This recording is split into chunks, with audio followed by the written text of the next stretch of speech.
Welcome to TRTV official. నేను మీ Anil.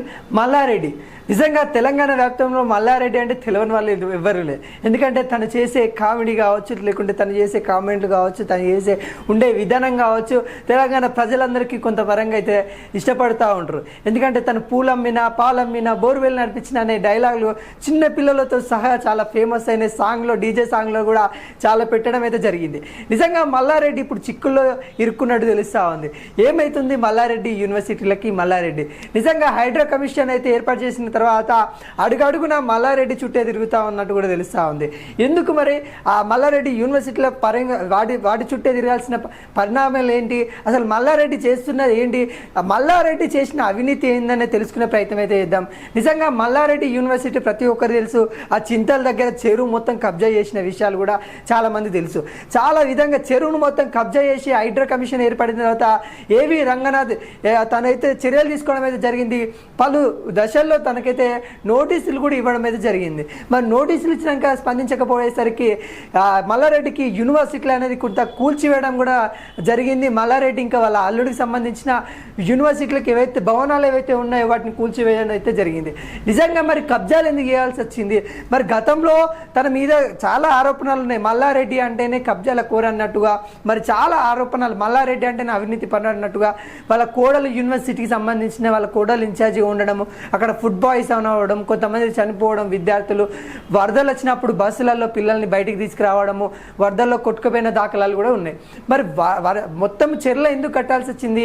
Mallareddy university అనేది చింతల్ సమీపంలో మనం చూసుకున్నట్లయితే అటు చింతల్ సమీపంలో కావచ్చు, అటు మేడ్చల్ సైడ్ కావచ్చు, ఎక్కడ చూసినా కానీ చెరువులను మొత్తం కబ్జా చేసి పడేసిండు. అప్పుడు ఏంటంటే బీఆర్ఎస్ హయాంలో బీఆర్ఎస్ అధికారంలో ఉంది కాబట్టి తను అధికార పార్టీ ఎమ్మెల్యేగా ఉన్నాడు, తర్వాత మంత్రిగా ఉన్నాడు కాబట్టి ఇక దోచిందంతా దోసుకున్న తీరైతే కనబడతా ఉంది. ఇప్పుడు రేవంత్ రెడ్డి సర్కార్ వచ్చిన తర్వాత పలు విధాలుగా కాంగ్రెస్ కూడా రావాలని మల్లారెడ్డి ట్రై చేసిండు. పలు విధాలుగా మరి అక్కడ వెళ్ళి కర్ణాటక డిప్యూటీ సీఎం సిద్ధరామయ్య కావచ్చు, వాళ్ళందరినీ కలిసి అక్కడ సీఎం కావచ్చు, అక్కడ ఉన్న వాళ్ళని డిప్యూటీ సీఎం ప్రతి ఒక్కరిని కలిసి మరి కాంగ్రెస్కు జెండా కప్పుకుందాం, కాంగ్రెస్ కండువ కప్పుకుందామని ట్రై చేసినప్పుడు కూడా ఇక్కడ ఉన్న కాంగ్రెస్ నాయకులు అయితే దరిదాపులకు కూడా రానియాలి. అటువైపు చూసుకున్నట్లయితే బీజేపీకి వెళ్దామని చూసిండు. మరి బీజేపీ వాళ్ళు కూడా దరిదాపులకు దగ్గర రానియాలి. ఇక బీఆర్ఎస్లోనే ఉంటుండు. బీఆర్ఎస్లో ఉండి చాలా సవాళ్ళు అయితే ఎదుర్కోవడం అయితే జరుగుతూ ఉంది. గతంలో కూడా మల్లారెడ్డి మీద చాలా ఆరోపణలు వచ్చినాయి. మల్లారెడ్డి యూనివర్సిటీకి సంబంధించిన భవనాలను కూడా చాలా అద్దాలు బలగొట్టారు. అక్కడ దిష్టి బొమ్మలు, మల్లారెడ్డికి సంబంధించిన దిష్టి బొమ్మలు కూడా అక్కడ దహనం చేసిన దాఖలాలు కనబడ్డాయి. మరి ఎందుకు ఈ మల్లారెడ్డి ఎంతగానో ఈ కూల్చివేతకు గల కారణాలు ఏంటి అనేది ఆలోచించినట్లయితే మల్లారెడ్డి కట్టిన కాలేజీలలో చాలా అవినీతి జరుగుతూ ఉంది.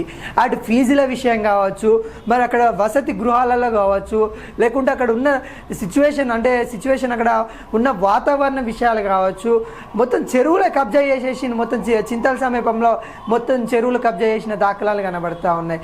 ఇవన్నీ చేసి ఇక కాంగ్రెస్ గవర్నమెంట్ వచ్చింది, బీఆర్ఎస్ గవర్నమెంట్ పోయింది.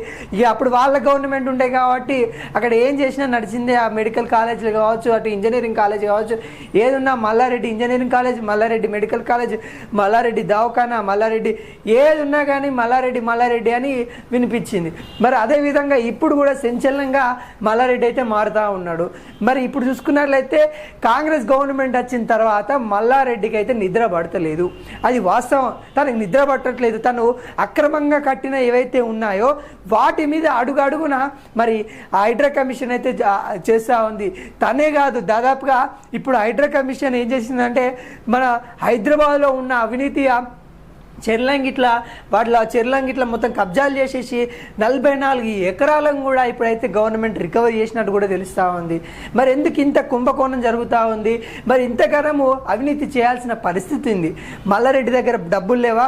తను ఏంటంటే బోర్వెల్ నడిపించిన, పూలమ్మినా పాలమ్మినా ఇవన్నీ చెప్పిన వ్యక్తి మరి ఈ విధంగా నోటీసులు ఎందుకు ఎదుర్కోవాల్సి వస్తూ ఉంది? మరి ఈ విధంగా అవినీతి అని ఎందుకు బాధనం కావాల్సి వస్తూ ఉంది? అధికారంలో ఉన్నప్పుడు ఒక విధంగా, అధికారం పోయిన పోయిన తర్వాత ఇట్లా బదనం కావాల్సిన పని ఏంది? మల్లారెడ్డి యూనివర్సిటీలు ఏవైతే ఉన్నాయో వాటికి సంబంధించిన విద్యార్థులు కూడా రోడ్ల మీదకి వచ్చేసి ధర్నాలు చేశారు. ఏదైతే ఫుడ్కి సరిపడ పెట్టట్లేదని ఫుడ్లో కూడా బొద్దింకలు కూడా వచ్చిన దాఖలాలు అయితే కనబడ్డాయి. మల్లారెడ్డి యూనివర్సిటీలో చాలా దారుణంగా సిచ్యువేషన్ ఉందని కూడా స్వయంగా స్టూడెంట్స్ కూడా బయటకు వచ్చి ధర్నాలు చేశారు. ఫర్నిచర్ కూడా మొత్తం ఫర్నిచర్ కూడా ధ్వంసం చేసిన దాఖలాలు కనబడ్డాయి.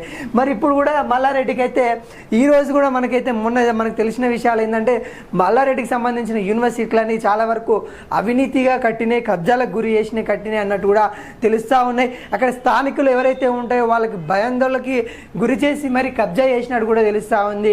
ఇక 10 సంవత్సరాలు ఏదైతే ఉందో కేసీఆర్ హయాంలో 10 సంవత్సరాలు మొత్తం హైదరాబాద్ అయితే గుర్తుపట్టినట్టుగా ఆ మేడ్చల్ చింతల్ సైడ్ అయితే మొత్తము కబ్జా చేసినట్టు కూడా తెలుస్తూ ఉంది. ఇప్పటికే కొన్ని కేసులు హైకోర్టు దాకా కూడా వెళ్ళిన దాఖలాలు కనబడతా ఉన్నాయి. మొన్న ఒక కేసులో కూడా హైకోర్టు కూడా మరి అయితే మల్లారెడ్డిని సీరియస్ అయినట్టు కూడా తెలుస్తూ ఉంది. ఏదైతే అక్కడ సమీపంలో సంబంధించిన 2 ఎకరాలు ఒక వ్యక్తికి సంబంధించిన 2 ఎకరాల భూమి మల్లారెడ్డి కబ్జా చేసిండు, ఇది నాదంటే నాదని వాళ్ళతో గొడవకి వెళ్ళిన విషయం కూడా మనకైతే తెలిసింది. దానిలో కూడా తీర్పు రావడం అయితే జరిగింది. మల్లారెడ్డి గారు ఇది కరెక్ట్ కాదు, అది వాళ్ళ భూమి, వాళ్ళకి సంబంధించిన అన్ని డాక్యుమెంట్స్ ఉన్నాయి, మరి వాళ్ళ భూమి వాళ్ళకి ఇవ్వాలని కూడా సీరియస్ అన్నట్టు కూడా తెలుస్తూ ఉంది.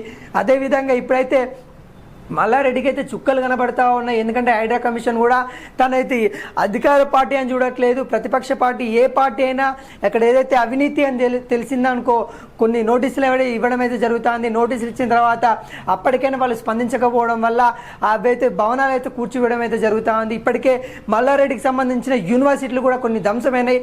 ఇప్పటికి కూడా కొన్ని యూనివర్సిటీలకు అయితే నోటీసులు కూడా ఇచ్చినట్టు తెలుస్తూ ఉంది.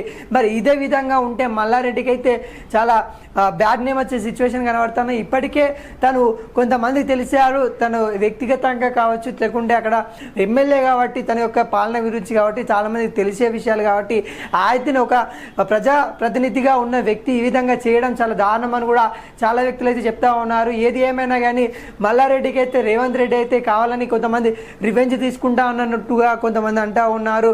మరి అదేవిధంగా హైడ్రా కమిషన్ కూడా రివెంజ్ కాదు, అది అక్కడ ఏదైతే అక్రమాలకు గురి చేశారో అదే రికవరీ చేసుకోవడానికి మా పని అంటుండగా వాళ్ళ పని వాళ్ళు చేసుకొని పోతా ఉన్నారు. ఇప్పటికైతే మల్లారెడ్డికి అయితే యూనివర్సిటీకి సంబంధించిన 2 భవనాలు అయితే కూల్చివేయడం అయితే జరిగింది.